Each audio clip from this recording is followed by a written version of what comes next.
Friends, Namaste and welcome to Words of Wisdom, Gyan Ganga, hosted by Virat Hindustan Sangam every day at 8 p.m.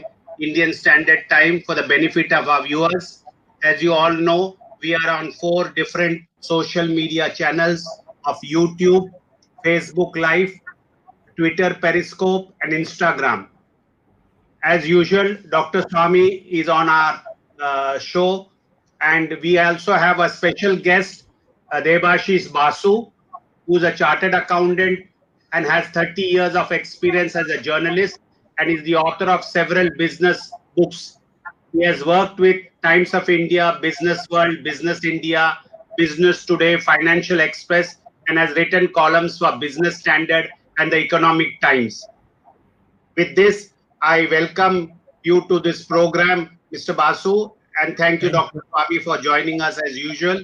Today, we are going to discuss about the implications post-COVID-19 and the packages which have been announced by the Union government. So with this, I ask Dr. Swamy to start the show and with his usual introductory remarks. I thank Ramesh Swamy and Arvind Chaturvedi and our technical team of Ashish Shetty, Tejas, Rakesh, and Mr. Ishwar Iyer for their constant support for putting this program together. Over to Dr. Swamy.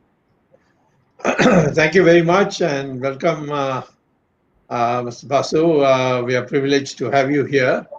And there are questions which I think I would like, if possible, and it suits you to focus on, where our audience, which is very substantially large, would like answers to. We have, in the title we have put in the word strategy, but strategy has to have objectives and priorities also. And that strategy also we have to have an idea of where the resource mobilization and how that will take. Now, our statistics, which has not been debunked by anybody abroad, especially on the number of deaths, which is, I think, still below 3,000, if I'm not wrong. Right. And it's pretty low considering our general population. Yes. And the international comparisons, for instance, the United States is now 85,000. And of course, in Europe, they're all in their tens of thousands. So I think the question would be, first question I would pose is, do you think that this total lockdown was a correct strategy? And particularly in view of the fact that out of 739 districts of India, 300 districts have not even one single case so far of coronavirus cases. Right. So, and there are others, and then who have, some, not big. Right. So, 80 districts are the ones that really one can call as the hot districts, or the hot spots, and whether we should have structured the lockdown more appropriately in most decentralized way and and structured better. Question number one. Right. Second question is that unlike United States and Europe and other countries, India had, according to me, and I've been vindicated, and I've written extensively on it, including a book which was released in September, titled Reset. Yes. We have had a continuous decline in the growth rates of almost all the sectors from beginning of 2016. And it had come down, the growth rate had dropped very sharply, and it was below 4%. And I think if the proper index numbers were used, I think in the 2019-20, the growth rate should have been not more than 3%.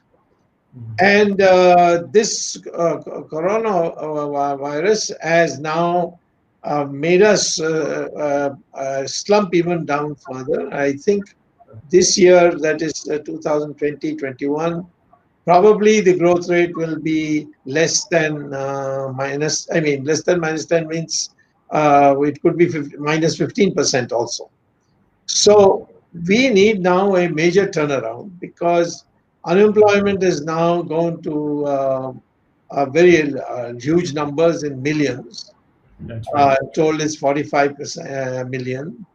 And the inequality, because of the fact that the coronavirus has hit the marginals, such as the daily wage people, migrant labor, agricultural labor, and so on. So the poverty levels have shot up, and Yes. therefore our strategy should be focused on how to lift them up.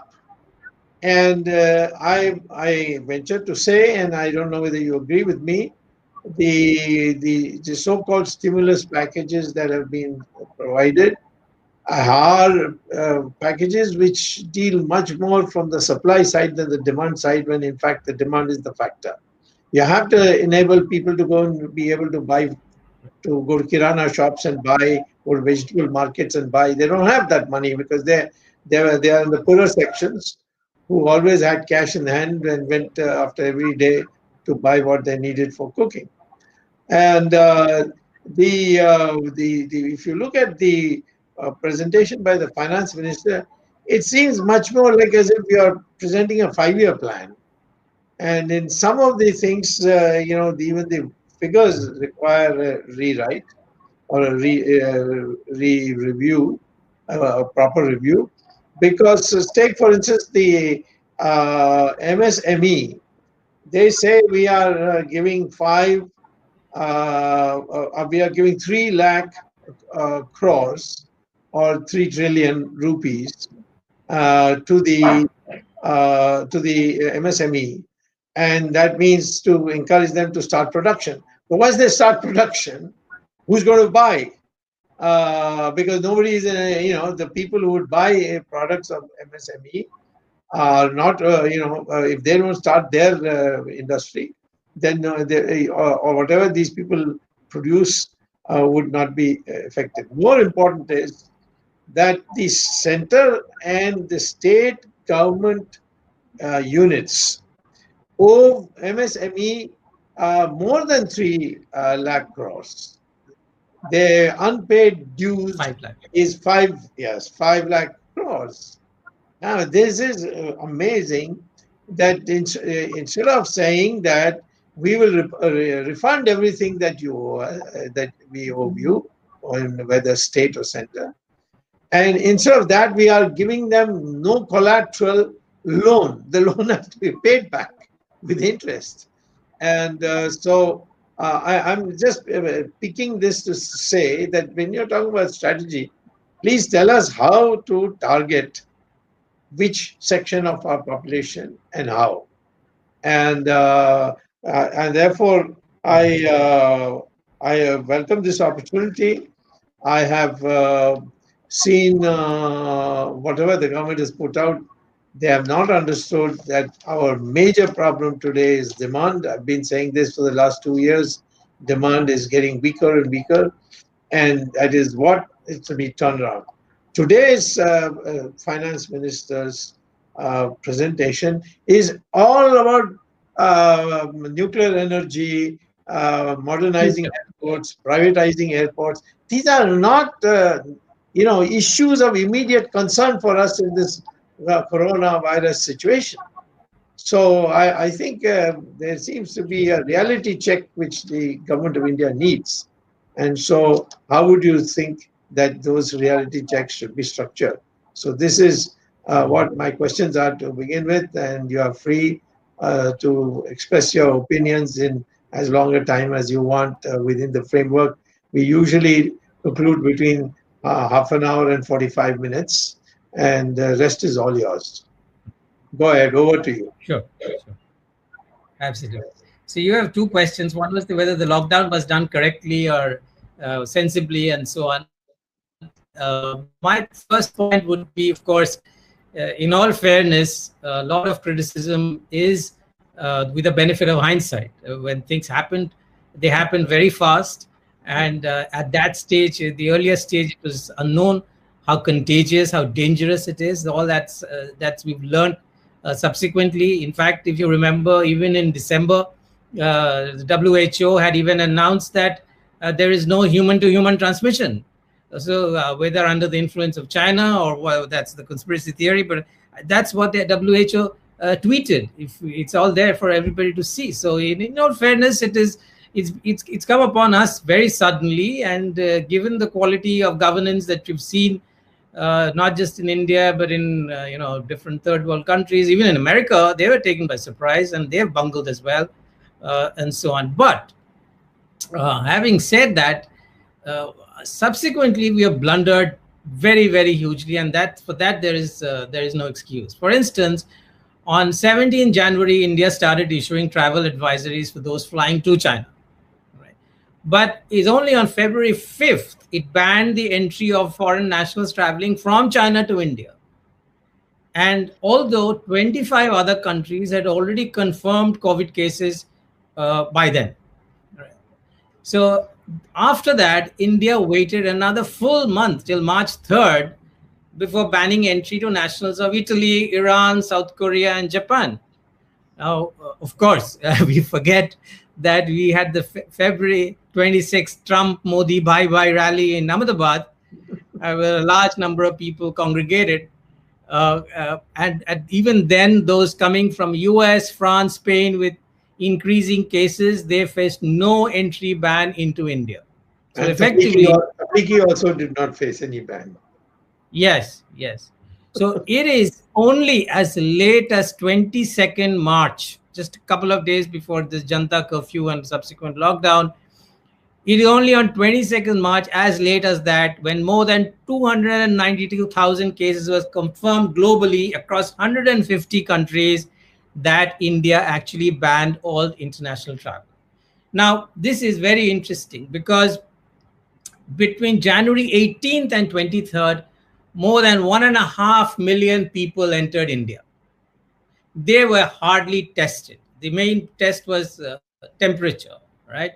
Remember, these are the only sources of COVID into India.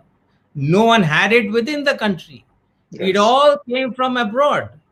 So the common sense thing to have done at that stage also would have been a strict lockdown on these 1.5 million people. Now, instead of that, how ridiculous it is to lock down an entire country of 1.3 billion people, 100 times the size, all businesses, all services, all manufacturing, and all travel. So I think the source was very clear. The source should have been nipped in the bud at that stage. And they haven't done this, and they panicked and they banned the rest, 99% who didn't have it. And especially all those people, the poor people in all of the places, migrant laborers don't go abroad. I mean, they haven't gone abroad, right? They're poor guys have left their state and working in another state. How cruel and heartless it is when you lock down, you don't think of them. And they are the poor victims. It's the rich people or whatever who've come from abroad who are the ones who brought this in. This is really a huge Himalayan blunder, according to me. So at the beginning, yes, we were caught unawares, but subsequently we had all these numbers and the world was taking steps and panicking, and we just didn't do that. Now we come to part 2 of that. Now, once we had started getting the COVID cases, what was the first action we should have taken? Very simple. Use Pareto's 80-20 principle. Obviously, the 80% of the 20% of the people will have 80% of the disease. And who are these people? They are the health workers. They're the frontline people actually dealing with COVID patients. They are the most who are exposed. We would get a lot of that from them, right? When they come out to the hospitals and into the societies. They are the ones who needed massive, immediate supply of masks, face shields, gloves, and coveralls. So the whole state the whole government machinery with all these brilliant IAS officers and the politicians, everybody should have gone into an overdrive to see how fast and how much we can source these items. These are not very high-tech items, and we should have moved like warlike fashion, just like Vietnam has done. And Vietnam has used war terminologies everywhere. We have to fight the corona war is what they said, and that percolated into the society. So like a warlike fashion, if they moved, probably using, you know, even military resources, because they're much more organized than possibly the state and the central administration. In a warlike fashion, if we had moved to get all of this in place, we would have been able to reduce the impact much, much more. But we had no plan. We had absolutely no plan. According to one estimate, we needed 38 million masks, and we had only 9.1 million. We needed 6.2 million coveralls, but we had only 800,000. Now, this is a massive failure of administration. In fact, people used to say that the way Gujarat rebuilt itself under the prime minister, who was then the chief minister, definitely he is a man for the moment. He handles disasters very, very effectively. But unfortunately, in this case, according to one report, the government had not placed any substantial orders in the 1.5 months that the COVID started growing in India, and then the lockdown happened, including after post-lockdown period. And not only that, there have been allegations, not denied, of red tapeism, including the PP Association, the people who produce the this personal protection equipment. That two associations, they have even accused people of the government of malintention. Now that's a very mild word, but I would think that there are far more serious charges behind this. So the public sector company, usual inefficiency, Hindustan Latex was tasked to place the orders.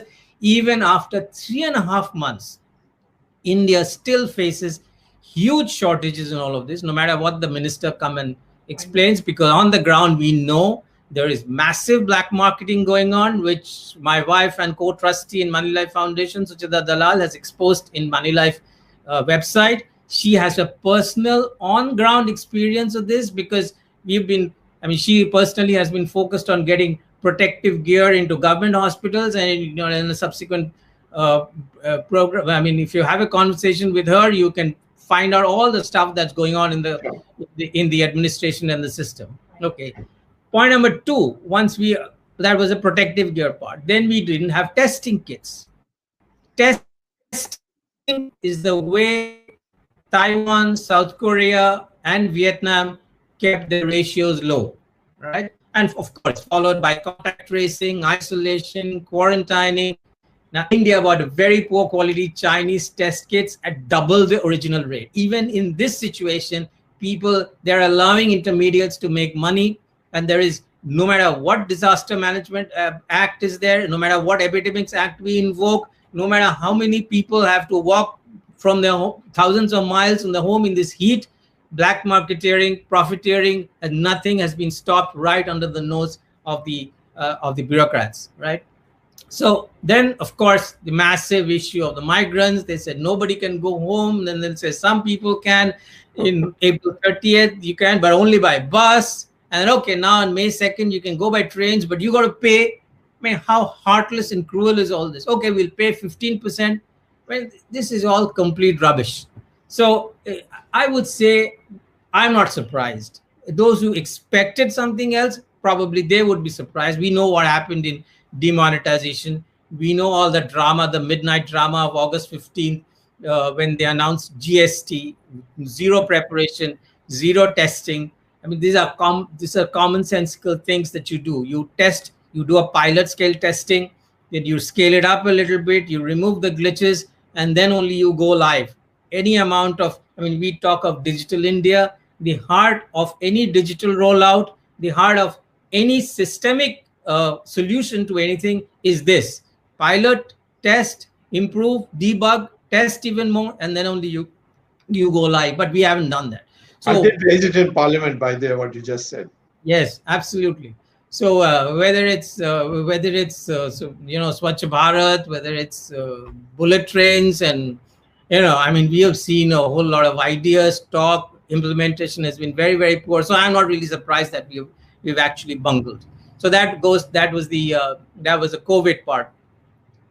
Now, your second point is the stimulus or whatever the government is doing, and so on and so forth. Now, I think that the what you said in 2016, you haven't mentioned this, but I remember you talking about it from 2016 onwards, and at least that the economy is going to go down.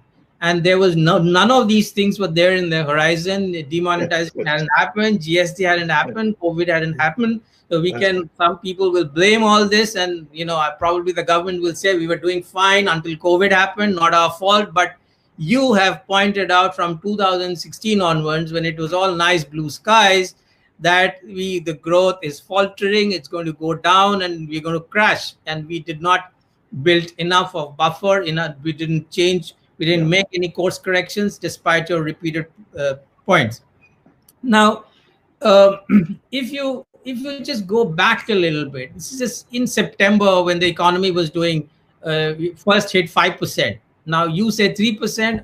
I would say 2.5%, because anyway, this is a 2.5%. This is a statistical jugglery they changed the base and they changed the method of calculation.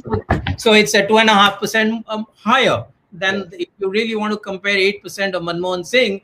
I'm not saying that was also steroid induced, but I'm not saying that. But at least if you compare like and like, it's 8 to 2.5 effective. Yeah, that's right. So faced with that sort of a situation, this was the 6th year of the government.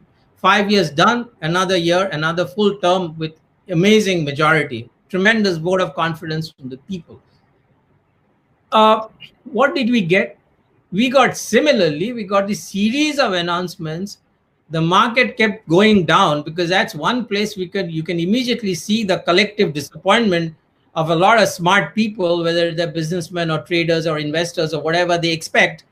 And then they're disappointed, and the market kept on going down. And then suddenly they brought in a sledgehammer, which is slash the tax rates down to 20% and slash down individual tax rates and so on, as if that is going to change anything, So that was a very desperate and a knee-jerk sort of a reaction, according to me, because it was a very unusual move from a government which keeps its fist absolutely tight and doesn't want to give anything, And even when they give, they do the sleight of hand, and you think there is a lot of allocation and finally, when you start reading the budget papers, there's nothing, for you.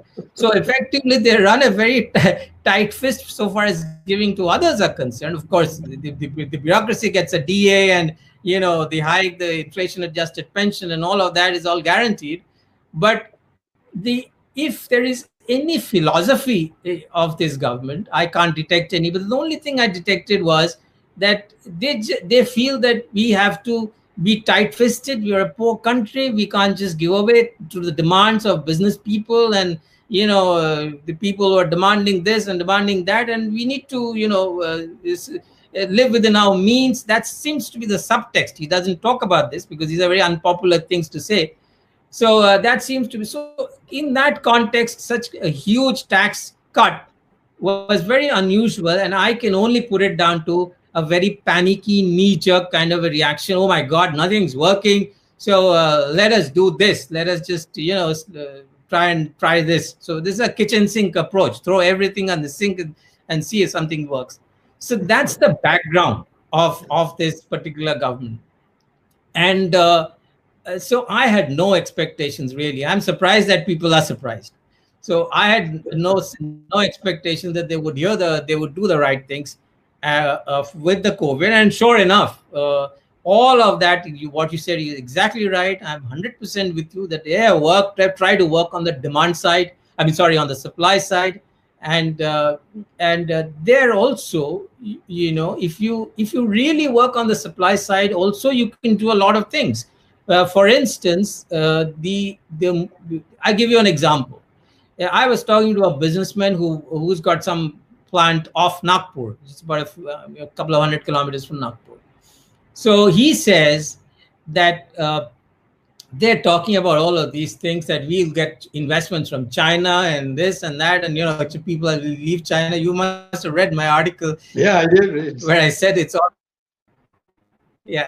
about nobody will leave China. Nobody leaves. As I quoted you there, which I said that it's not a kirana shop that you move from one shop to another. You're choosing a country for locating a business, and an international business is a very complex, well thought out decision. You don't take these decisions in a hurry.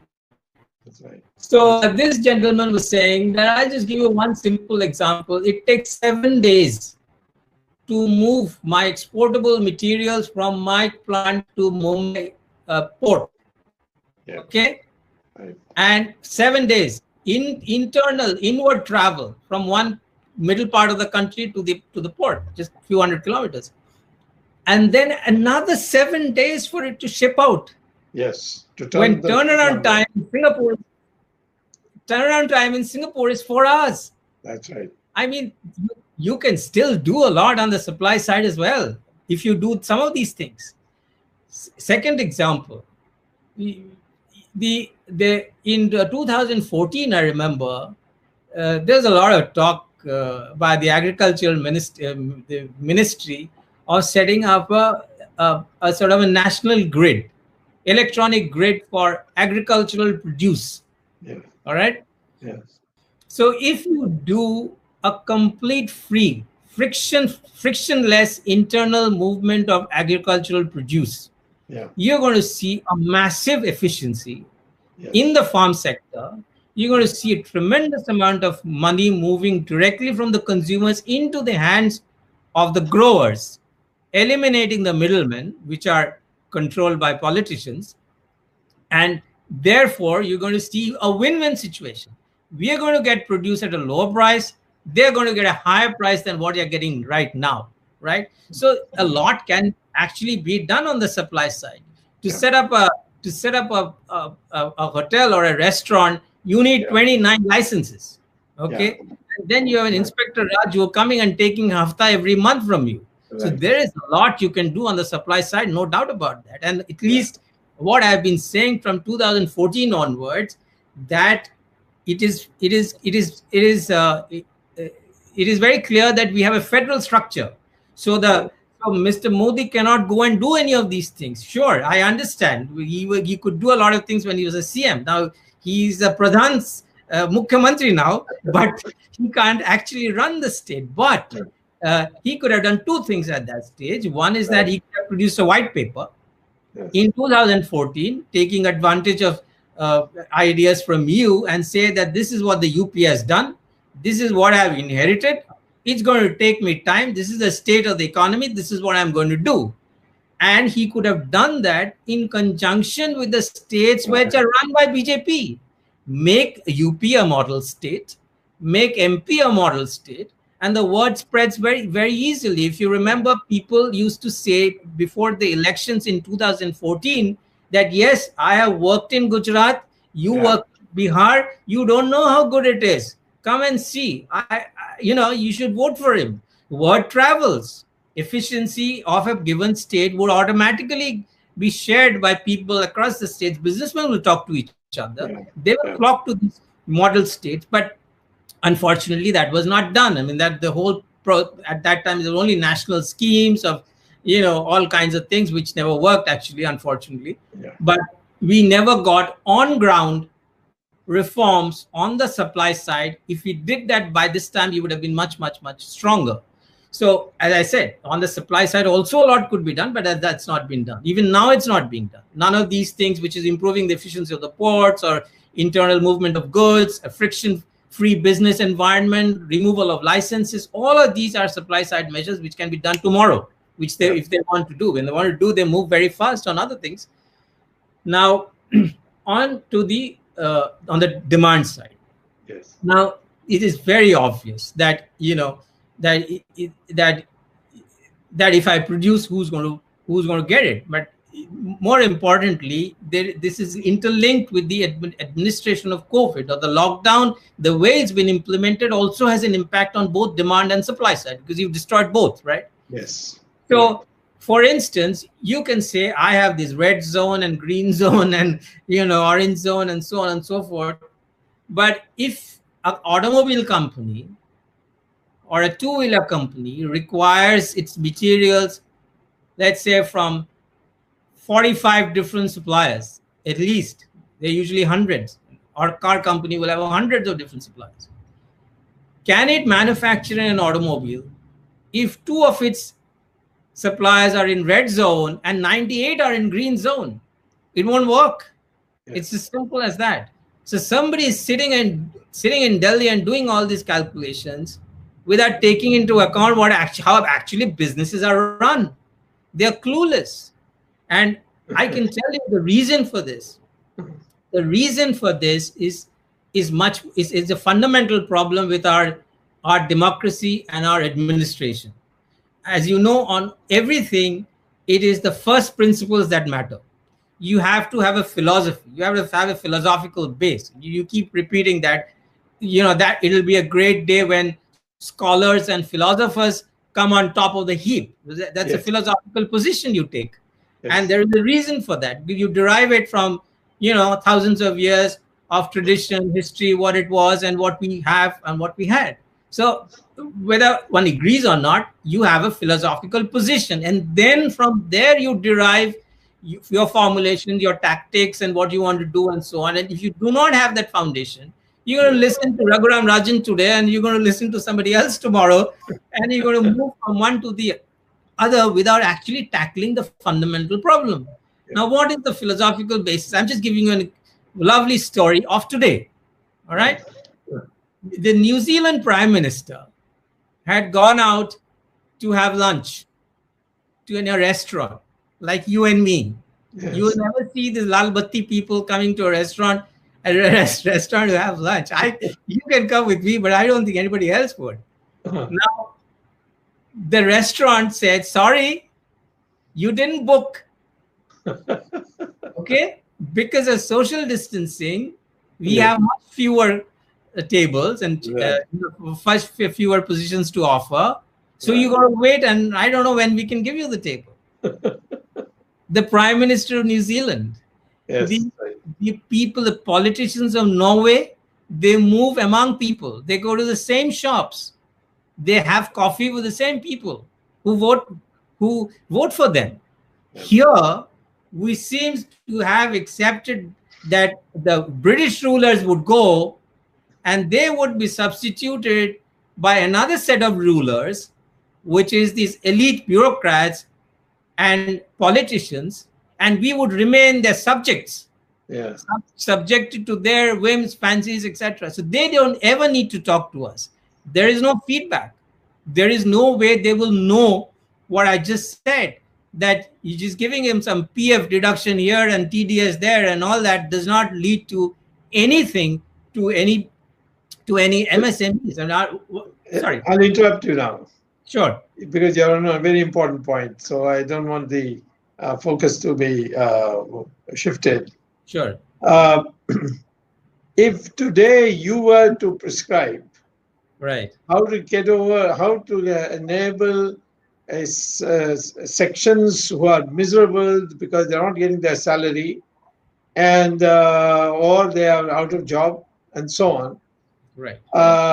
What would you say should be done? Because you say, okay, through supply, then that creates a demand, etc. But I'm saying that the government should devise a strategy by which these people who today don't have money to pay this, even the middle class are having problems paying salaries to their servants. So therefore, they have to themselves go now to a vegetable shop in these dire circumstances. So there has to be somewhere a complete focus on empowering the people by handing the money to them, not in terms of loans or no collateral and so on. Direct, the way Trump is doing in America.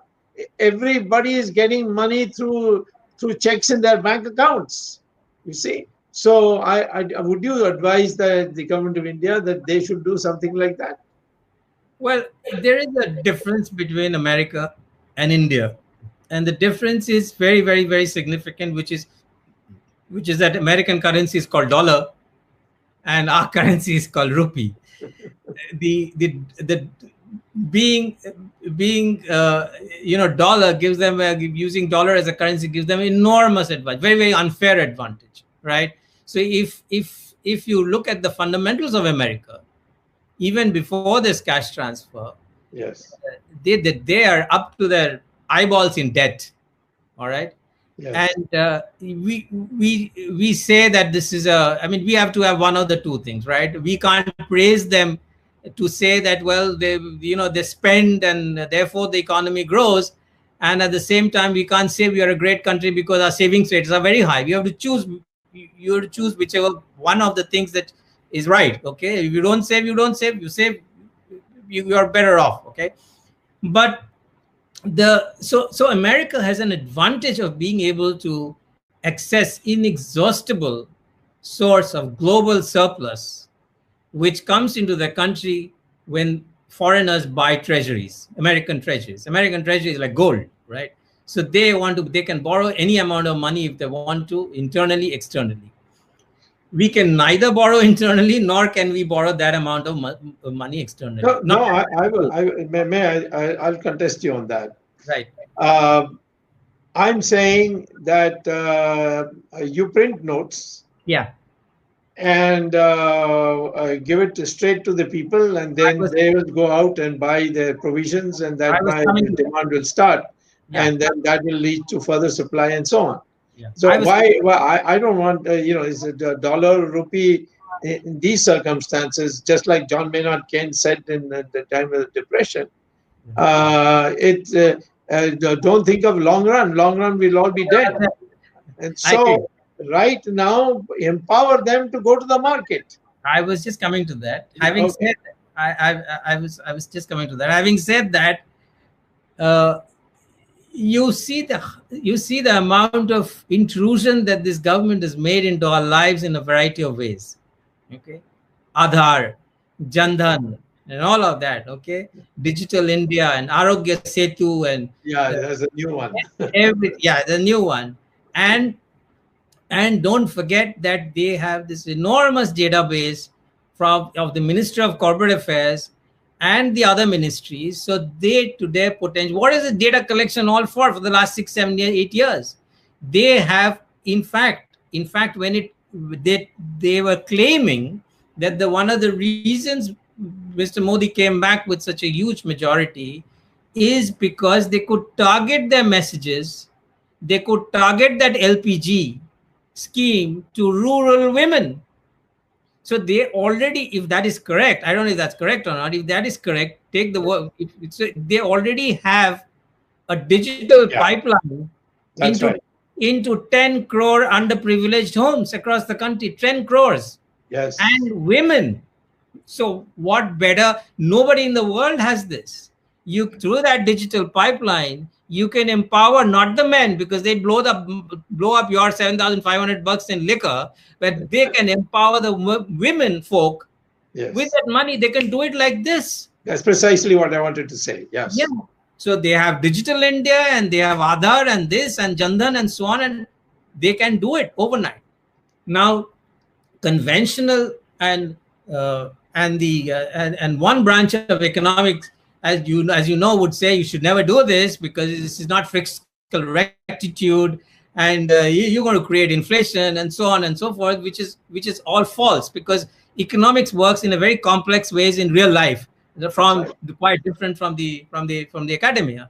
In fact, when the US started reflating this in this manner in 2008, one of the largest hedge fund, all right, Ray Dalio, who runs the largest Bridgewater Associates, he runs the largest hedge fund in the world, and he's got phenomenal returns. He's a brilliant man with hundreds of top quality researchers from Stanford and Harvard. The people die to get into his firm, So he was so convinced that US is going to get into a situation of hyperinflation, because what they did in 2008 and 2009, the amount of money they pumped into the system, that he started taking out old 1930s Germany.